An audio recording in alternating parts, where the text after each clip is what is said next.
আজকে কি তুমি প্রথমবার ধান কাটছো জীবনে? হুম। তার আগে কখনো কাটো নাই ধান? হুম। তুমি ধান কাটতে পারছো? হুম। তো কাটতে দেখাও তো আমাদের কিভাবে কাটছো। আমি তো এখন পারি না, তাই এবার ঘষি। এভাবেই তো কাটা লাগে। হ্যাঁ, কাইটা পরে কি করছো? মিশি এক জায়গায়। হ্যাঁ, এই জায়গায় থুইছি আমরা। হ্যাঁ, সাবাস, গুড। কেমন লাগতেছে ধান কাইটা বলো? ভালো। কেমন ভালো?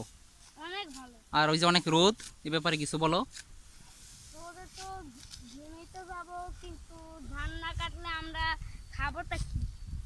ও হ্যাঁ, ঠিক বলেছো। কারণ ধান না কাটলে তো আমরা ভাত খেতে পারবো না। ভাত যদি আমরা মাংসই খাই তাহলে তো আর শক্তি পাবো না। ভাতও খাওয়া লাগবে, তাই না? শুধু ভিটামিনই পাবো, কিন্তু শক্তি আর পাবো না। কিন্তু ওরা মাংসে তো বেশি ভিটামিন নাই, মাংসই তো শক্তি, ভিটামিন তো তোমার শাকসবজিতে। মাংসে হচ্ছে প্রোটিন, আর হচ্ছে এই ভাতে হচ্ছে তোমার শক্তি, তাই না? তাহলে এখন রোদ থেকে কি একটু ছায়াতে যাওয়া দরকার না?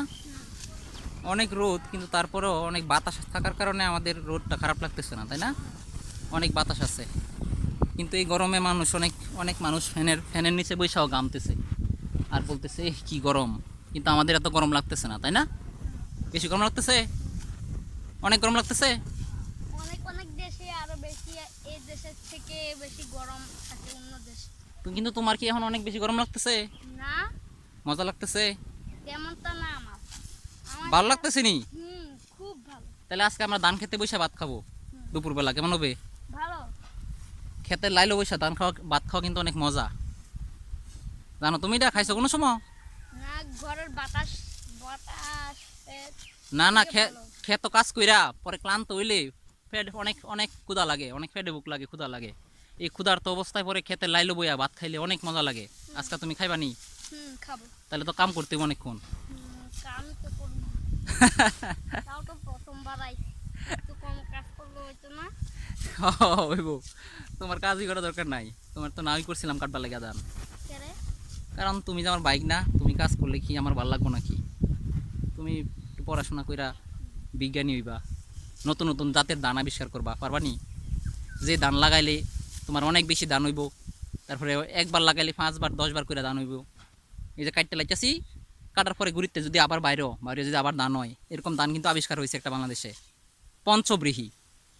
একবার লাগাইলে 5 বার এভাবে কাটা নিচ্ছি না আমরা আজকে। এখান থেকে আবার গাছ বেরোবে, গাছ বেরোয় আবার কাটা যাবে ধান, পরে আবার আবার কাটা যাবে, আবার কাটা যাবে, এভাবে 5 বার ধান পাওয়া যাবে একবার লাগায়া। পুরো মারা যাবে। এই বিজ্ঞানীটা অনেক বড় বড় একটা বিজ্ঞানী, বাংলাদেশের পঞ্চব্রীহি ধান আবিষ্কার করছে। তাহলে আমি ইয়া 10 বিঘি ধান আবিষ্কার করবো না? তাহলে তো পড়াশোনা করতে হবে ভালো করে। তাহলে কি পড়াশোনা করবা ভালো করে? তাহলে ওই আর মাঝে মধ্যে আমরা মোটামুটি কাজও কাজও করব। হ্যাঁ, আমরা পড়াশোনাও করবো একটু একটু কাজও পাশাপাশি। করব।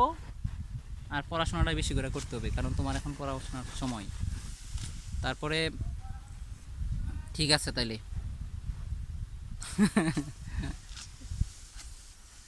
আসসালামু আলাইকুম।